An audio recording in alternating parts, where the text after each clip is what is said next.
Last week we talked about spring cleaning the house. So you've got that visualization of getting that great big carpet thwacker, whacking the carpet, breath of fresh air. We talked about spring cleaning your business. And then as the conversation deepened up, tonight we're going to be talking about spring cleaning innovation, the how, the why, tips and tricks. Join me and my friend and partner Joe. If you're just coming onto the program, you know what to do. Hit that hashtag replay. We're looking forward to your company in just a few seconds.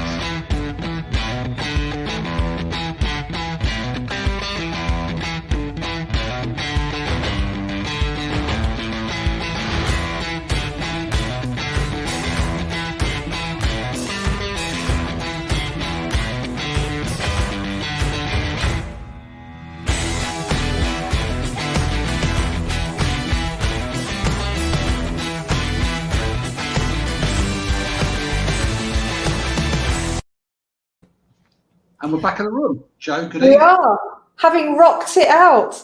That's good for innovation, having a bit of a jig around and a bit of a move about. It gets your creative juices flowing, doesn't it? It does. Now, innovation, that's really your bag, actually, your baby. And I'm really admiring you from afar here. But the world of finance and numbers, by the way, has something to bring. So I suppose, what do you think, if you looked at it, what is innovation? So innovation is finding really great solutions. It's having ideas that solve problems and real problems that help people. So I think innovation is about making the world a better place through thinking creatively and being really, very purposeful and intentional about how we do that. And of course, we get great ideas by accident sometimes and serendipity, but with a bit of effort and a bit of work, we can take those ideas and actually produce something that adds value to the world. So for me, I'm an optimist, but that's what innovation is. Oh, I love that. So you definitely are a half glass full person there as well. Do you think that innovation, I mean, I think lots of us like to think we're innovative, lots of us trying to think we're creative here. Do you think that sort of innovation and creative flair exists in all of us? Yeah, there is a difference, I think, between creativity and innovation. So we need creativity in order to be innovative. And creativity is about coming up with new or fresh ideas, different ways of looking at the world. So it doesn't have to be completely brand new. So not everything has to be invented. So creativity could be an adaptation of something that's happened before, somewhere else or been used elsewhere. And you're just using the same thing differently and applying it differently. But then innovation is where you turn that creativity into something that is purposeful and useful and has an intention behind it. So I think we're all creative. We all need to be creative in order to survive the world we're in and make the decisions we're in and so on. I think it's how we express that creativity is different. So we've got different creative styles. So some of us choose to be more logical and analytical and express our creativity through that, and others in different ways. So yeah, it really varies from individual to individual. I like that creativity. I like that take on that. So that idea of creativity, I think some people might think it suits a particular style of individual, and most people, I think, generally speaking, probably associate that with somebody who might be more creative. I don't know if it's right brain or left brain, less so on the sort of logic and the numbers here. But what you're saying is that that's something that transcends all different types of personalities. It's something that exists and permeates all the different personalities we have. Yeah, and we can grow our creativity as well. So we used to think that the brain was pretty fixed and that creativity was something that you were born with or not. We now know that, of course, we've known for a while now that the brain is plastic. So it has the characteristic of neuroplasticity, which means that we can improve our creativity and we can improve how we think differently about things. So doing some of the things like left-handed mirror writing, which Da Vinci was famous for doing, and I practice that, and sometimes I demonstrate that as well with people, and learning languages, music, all those different things, and actually practicing creativity as well. So creativity is connecting things. It's about joining the dots. So to be creative and innovative, we need to firstly create the dots that we need to join, and all of that is all the stuff we've got in our heads, all our experiences and learning that we've acquired over our lifetime, join the dots in different ways, and then turn them into something useful. And we can all get better at that. And I would have thought to taking that point, I mean, certainly in the world of business here, if I think back to, I don't know, sort of PM like Kaplan and Norton and that idea about innovation and learning being one of the key performance objectives here, SME business, large business, small scale business here, it's probably like growth, isn't it? It's that if you don't look in terms of growing your business, you're going to end up going backwards. Would you say there's also that element that if you don't strive for innovation, if you just stand still, then that's a very dangerous route to take in your business? Yeah, because then the world moves forwards, and therefore you slip backwards. It's like, when you're on a dual carriageway or a motorway and everybody's overtaking you, and you just get pushed back and back and back. And it's like that with innovation and growth.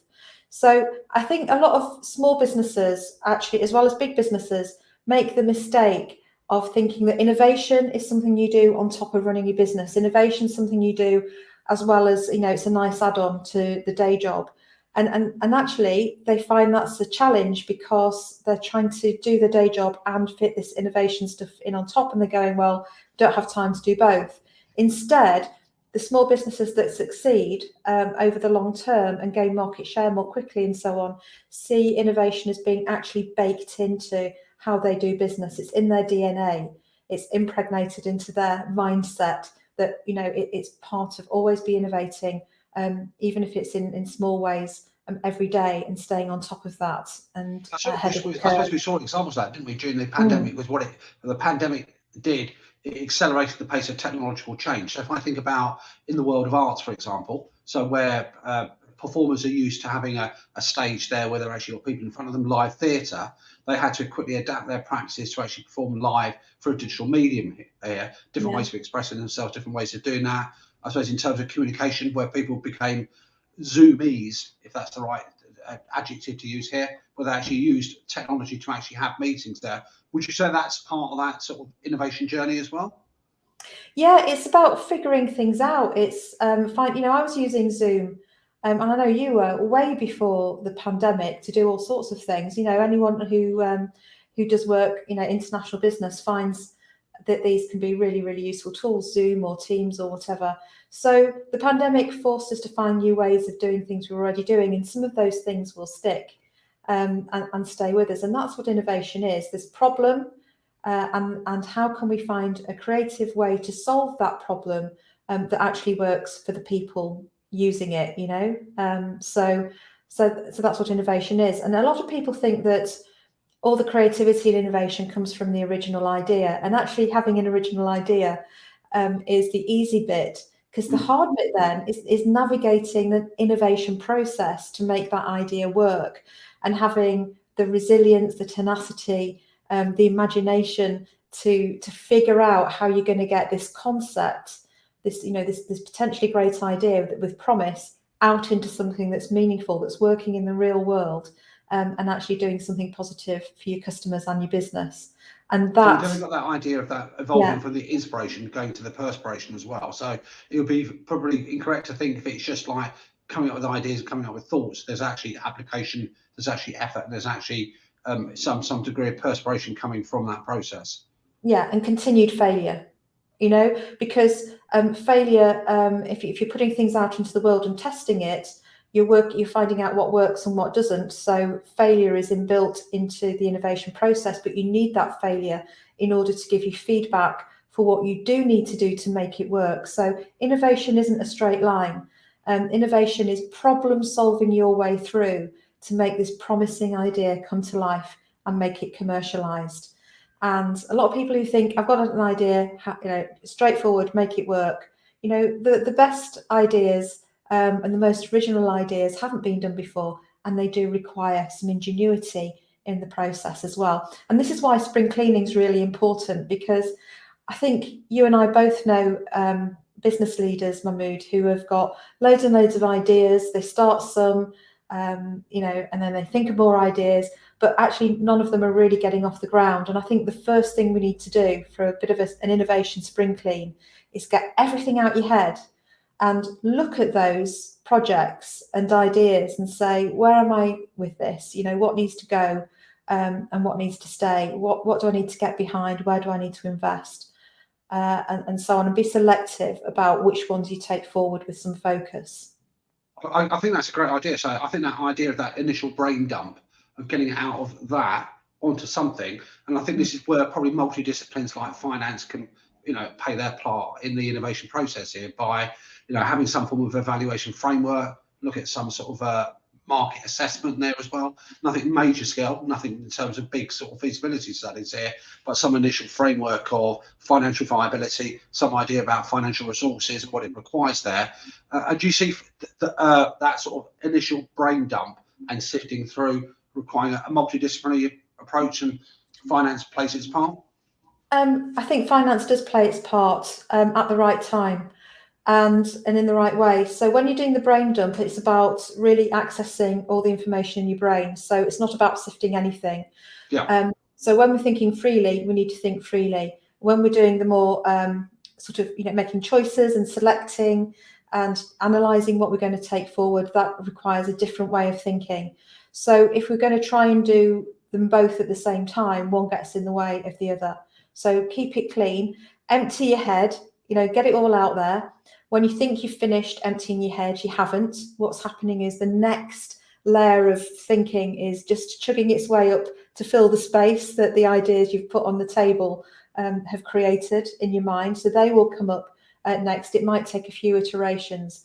And then when you've got them all out there, then absolutely do a very quick sort and which ones have the most financial promise, about effort. I'd use a number of criteria, not just financial, and see very quickly which ideas have got some potential mileage and which ones don't. The thing about innovation process is always to be doing that selection and deselection at multiple points. And it's about going down in increments, are you going in stages? Yeah. Only do enough work to work out whether or not it's worth going to the next stage or not. So don't invest more time and effort than is necessary. So it's quicker and dirtier at the beginning and faster, and then deeper and more analytical, as you progress and you're really into making it work. And finance, absolutely. There's lots of different financial elements of this, but so keep those two things separate. I mean, I like that idea that you're talking about, to get it out once, and when you think you've got it out, you haven't. Just squeeze it out a little bit more. I was thinking certain analogies, which I'm not going to air in public now, but then you've got, it reminds me of some of those, this is going back years ago, so it may be old fashioned now, the Edward de Bono type lateral thinking approach to problem solving there as well, where it's about get it out there, don't put obstacles in front of your way to say this idea is not going to work because you don't actually know. That sort of sifting process here, would you do it, if you've got a team, would you do it with a team? Would you do it as the owner yourself, or would you get people involved in the whole thing? The right people, obviously. I think it depends on the thinking preferences of you and your team. So if you have a more reflective, introverted thinking preference, and your team largely does as well, then it's actually quite useful to have some time on your own first. People working individually and maybe doing a bit of pre-work, and then bringing that pre-work in and sharing it and bouncing off each other. If you are towards the extroverted end, and I mean sort of a psychological extroversion rather than necessarily dancing on tables and life and soul of the party. By extroversion, I mean that you get your energy from listening to others, thinking out loud, talking, conversation, external stimulus. So if you are more extroverted in your thinking preferences, just get straight to it. If the team are as well, think out loud, bounce things around together. When you've got a mix of a team, which is a good thing to have, then maybe do a bit of both. So give people the opportunity to think in front, and then the opportunity to brainstorm together. So it's totally that one size doesn't fit all. It's a bit of silo working as well as a team working as well, and let it fit the circumstances. Yeah, and be really clear about right now we are opening up and we're just getting the ideas down. We are not critiquing them. And now we've done that, and we're going to move on to the stage where we're going to critique them and sift them and see which ones go through to the next stage. I mean, I have to say 100% support everything you're saying, and I can hear that in other facets of a business life. But there's still sometimes intransigence, isn't there, with business owners, that it's that difficulty of convincing them, persuading them that actually that is the right way to do that. What would you put forward there? Because we talked about why you should do that. We've obviously touched upon that. We've dived into some areas. We've talked about some of the whys. What would be your convincing arguments or points forward as to why business owners should embrace this? Well, just as we've got different thinking preferences in terms of, do we like to spend time reflecting on our own, or do we like to be in company and think out loud and bounce things around with others? We've got preferences for how we use and process information, and also our appetite for risk. So I'm going to address the former first. We are each preferenced in whether or not we like to base our decisions based on analysis, data, evidence, those sorts of things, or whether we are more on gut feel, intuition, belief driven. And so they're either ends of a continuum. And of course, we've got people who are preferenced in between there as well. So, you know, you can imagine people all along a line. And sometimes if we are overly analytical in our preference, we won't take a risk because we'll never feel that we've got all the right answers and all the data and information that we need. On the other hand, if we are belief preferenced and we don't take into account evidence and data, we're going to we are likely to make more bad decisions that are more impetuous, you know. And so what we need to do is put the best of both worlds together and do just enough analysis and get the evidence to know that we're onto something here, and also be prepared to put your toe in the water and take calculated, affordable risk, and to try something that you've not done before. And that's where the belief and then the intuition comes in. We need that blend of both.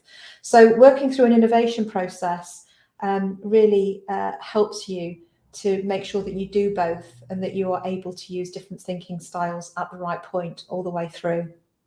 Yeah, I like that consciousness awareness, because I think all business owners, business decision makers have got different risk appetites. They all view the world differently here.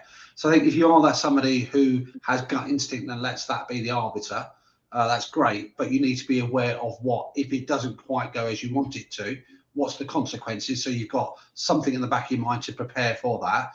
But the same token, I think if you left it purely to an analysis and you're risk averse, effectively nothing's going to move forward really, because you're not actually aware of the possibilities here. So I think you need that combination.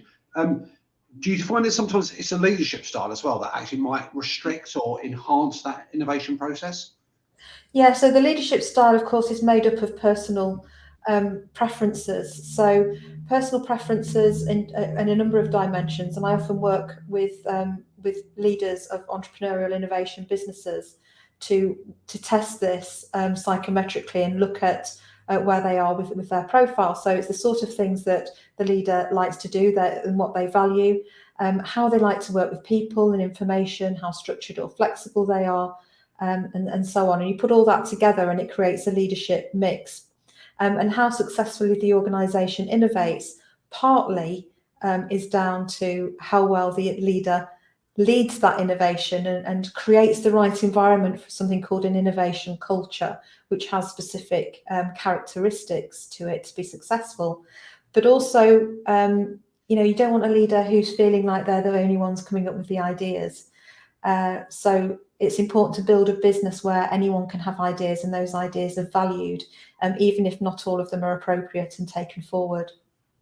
I know it's not the main thing for tonight, but in that whole thing about leadership styles, so some leadership styles are very autocratic here, and the environment is such that it's very difficult for fellow directors, fellow senior management to contribute and to actually feel their voices being heard. Now, whether that's a sign and symptomatic of a weak culture that's going on, you've got some organisations that are very committee driven, and therefore there is no decisive decision maker there as well. That's a real fascinating way of looking at these things. What about in terms of the first steps people should do? We've had the brain dump, we've had the get it out there, don't actually limit anything, don't say not this one here. We've had the doing these things in different stages. Are there any sort of resources or skills and competencies that you find maybe businesses don't necessarily have that they could do with to actually make that innovation process more effective? I think they don't have an innovation process, and they don't understand the process of innovation, and they go straight from having an idea to wondering how they're going to make it happen, and then deciding whether or not they can make it happen. Because sometimes what gets in the way of making a great idea happen. People will say it's time and money. Actually, it's often other things like know-how, not wanting to start from zero and put the work in to create something. People just want the end, result instantaneously without the middle bit. So there's all sorts of other factors. And I think, people understanding that there is a process to go through. It does require putting things out into the world, testing things and getting feedback and going again. And that it needs to be part of how they do business is really important. So a good place to start would be to sort of say, what is our innovation process? How are we going to get our new ideas from being a new idea, on the runway and taking off into flight, and just having some really simple approaches to that. A good place to start is for your business to have a single repository, whatever that might, and please don't say suggestion box. Okay. I just want to roll my eyes when people say, let's have a suggestion box. Come on, we can do better than that. But somewhere where people can talk about ideas, you're asking them to solve specific challenges and problems. You'll get more ideas from your team if you say, I'm really looking for some potential solutions. How might we improve the customer experience, or how might we sort these issues out in the warehouse, or what's going wrong with our packaging? How can we do this better? When you give them something specific, you're likely to get more and better targeted ideas. So creating opportunity for that, asking the right questions, and then making sure all those ideas end up somewhere, and that there's a decision made about each of those ideas as well, whether it's a go, a no-go, or park it for now. And people who suggested the ideas know what's happening to them and why the decision's been made one way or the other. 100%. I mean, that always reminds me of that. I think the Japanese really led the way back in the early 60s onwards, from things like quality circles, Kaizen costing here. Lots of the innovations here from benchmarking onwards came from the Japanese there, and they sort of managed to actually implement that. I mean, I don't know where the Japanese are these days, but that doesn't really matter. But it's the fact that I think they're in Japan. But sorry, in Japan. Thankfully, globally too. But it's really the 1980s where a lot of those concepts really took on in terms of automotive manufacturing, and Japan dominating, and intentionally so, and they did really well, the US automotive industry. And a lot of those practices around involving people, continuous improvement, innovation, removing waste and getting great quality product, being part of the DNA, is incredible stuff. And I actually first used that in the 1990s when I was in Asda. How did you apply? What did you do? In an HR manager role, believe it or not. Okay, tell more. Sorry? Tell us more. I was going to tell you that, no, so an Asda brought in Japanese Kaizen lean management techniques to turn around the supermarkets by involving the people who worked on the checkouts, who filled up wines and spirits in the warehouses, on the trolleys, and all of those things. And it's just incredible when you get people involved. You can do all sorts of things. And I think that probably was the real beginning in my very early 20s, almost nearly, but not quite straight from uni. In my first role was to lead some of that stuff. That's an exciting time there. So, but we'll come back to this in a moment, Jo. Is there such a thing as a league table of countries in terms of which countries rank, that practice it on, actually are, say, innovator leaders, or leaders in innovation, if that's the right phrase? Oh gosh, yeah. Now the whole subject of measuring innovation is a topic in itself, and it's done people attempt to do it at the macro level in terms of which countries, and you can look at global international bodies that have got international league tables, and even down to not just countries but which regions. We measure it here in the UK in terms of innovation. But I don't think it's measured particularly well. I think the innovation indicators aren't that helpful. I don't think they show what's going on beneath the surface. So, for instance, measures like the number of patents. That sort of stuff. And when there are loads of businesses that innovate brilliantly that are just they're not in engineering. They're not in that space to produce a patent. So I think those measures miss out a lot of the picture that is innovation. So I'm not a great. They're useful up to a point. They always are. But I'm not a great fan of them because I only think they tell a small snippet of the story. I hear what you're saying. I mean, other innovation measures that I think that's coming across my mind, in terms of timeline from, innovation to bring it into market first, MVP1, amount of money you spend on R&D, becomes very difficult to be comparable, but you're quite right. There's, I think there's a lot of areas that a lot of more work can be done. You come up with some useful KPIs there. I think the measures are important, but I think you're right in terms of the measures that are out there at the moment are quite weak and quite superficial. Yeah, and I think you're right. Things like R&D spend. Well, it's that there are big companies, but how do you measure R&D spend in a small company? In fact, is R&D spend measured and even reported as such a thing in many small businesses? Often not, unless the business is claiming research and development tax credits. Yeah, for sure. But again, it's only a small snippet. But there are some great, Innovate UK in our country is doing a fantastic job of supporting innovation in across industry sectors and in small businesses too, and everything in between. So we've got some good support. The UK has an innovation strategy, which is worth a read. It doesn't sound it's not as bad as it sounds to go and read that. And I think each business needs its own innovation strategy as an integral part of its business plan as well. This is probably going to be a daft question in light of what we've been saying from the beginning. Are there any businesses that are not really suited to innovation, which is probably sound?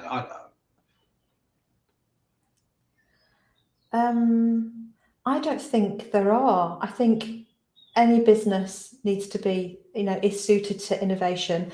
And even if you take sort of a traditional craft business where the business relies on being artisanal, making things by hand the old-fashioned way, that in itself is distinctive and innovative, because one of the ways we can be innovative is to go backwards. And the Mini was relaunched, wasn't it? So we take an old favourite and we refresh it and we zhuzh it and we reposition it to the world, and out it goes. But even that traditional artisan business has got to find new ways to promote itself using different social media campaigns, technology, e-commerce perhaps, and so on. So this is the thing about innovation. It's not just about products and services. It's also about what happens back of house, how you build your culture, how you market to the customer, how you fulfill orders, all the logistics, supply chain, the collaborations that you have. So innovation goes far beyond just a new product or a service or a bit of tech. It's 100% agree with that. And I think also innovation goes across sectors as well. So public sector, charity sector, in terms of artistic sector, whatever sector you're in, I think innovation plays its part massively. It does, and I work a lot with charities, with public sector, with councils, government departments, even regulation. Thinking about how regulation is evolving to meet the needs of the changing world. So if more business is going online, for instance, then the regulatory bodies need to be innovative about how they regulate these new online businesses to make sure that we're all safe and protected as consumers and citizens. So it's everywhere. And I think it's a really core competency that if people were to fill that gap or develop that as a strength in their own ability, it would help them phenomenally in their success personally, career-wise, and business too. So apart from developing a framework, a process, and having that in place, what other tip would you share with everybody in terms of to increase their innovation game? I would share go at a pace. So and do, even if it's a rough mock-up of something or a rough test of something, get something out there, talk to people about it in an appropriate way. Obviously, if it is a really secret potion, it's not necessarily about talking about the ingredients and how much of each ingredient you've used in the potion, but you can test the potion to see if it works. You can test the potion to see if people would buy it. So keep your real secrets secret, but just test the impact it has on customers, and keep getting feedback and keep going at it. Innovation is something that requires action, not just R&D behind closed doors. You've got to actually ship your thing out there and get some feedback from the real world.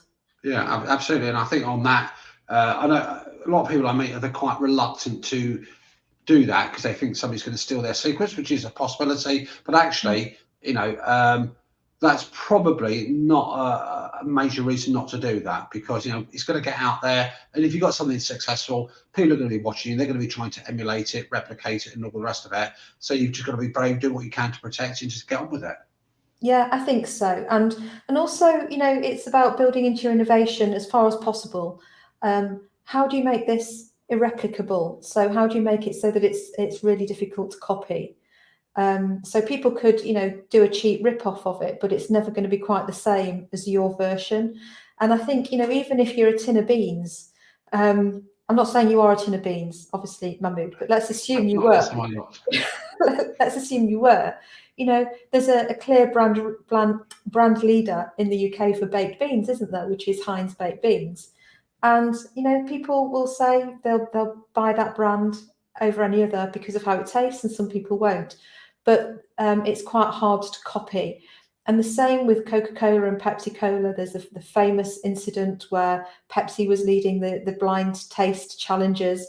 And so Coca-Cola changed the formula, and people stopped buying Coca-Cola because even though they didn't like the taste as much as Pepsi, they wanted Coca-Cola to taste like they thought Coca-Cola should, So it's about thinking about all of that and making sure you respond accordingly, I think.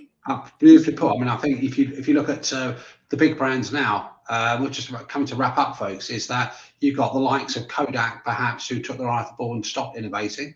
You've got the likes of McDonald's. Whatever you say about McDonald's, they are a very successful franchise model, a very successful business, and they innovate all the time in terms of what they're doing, products they're serving, how they serve customers, putting that customer experience at the heart of what they do. And wherever you go in the world, you see that yellow arch, golden arches, you know exactly what you're going to get. And the innovation is to make sure they stay there. So I think you've got two big brands they're demonstrating. Folks, if you're not as big as McDonald's, if you're not as big as Coca-Cola, that doesn't mean you can't take lessons from them as well. Well, I know we're nearly at the end, but I just want to come in on that, if that's all right, because fire away. Small businesses have big advantages over large businesses when it comes to innovation.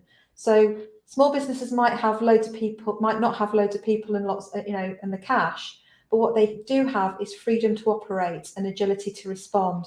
That's why companies like Estee Lauder are buying disruptor smaller brands like The Ordinary, which is a cosmetic, vegan, sustainable cosmetic brand, so they can learn from how smaller businesses are operating. So being a small business and in the innovation space can be really, really powerful. You can build something cracking and innovative that bigger brands just don't have the credibility and the know-how to do. And then if you like, you can sell your business to those larger brands and take some money and then maybe start another one if you want, or if not, you've certainly got that agility and that speed of decision making. So folks, listen, we haven't completely forgotten abandoning the idea of spring cleaning next week, and we're going to move that into the finance space here. So I hope you've got some fantastic sort of takeaways there from my good friend and innovation superstar, Jo. If you've liked what you said, if you've got any comments, share the comments in there. We'll answer them. Don't forget to join the list at mahmoodandjo.com and have a wonderful, innovative week, I would say. See you next time. Happy spring cleaning. Happy spring cleaning.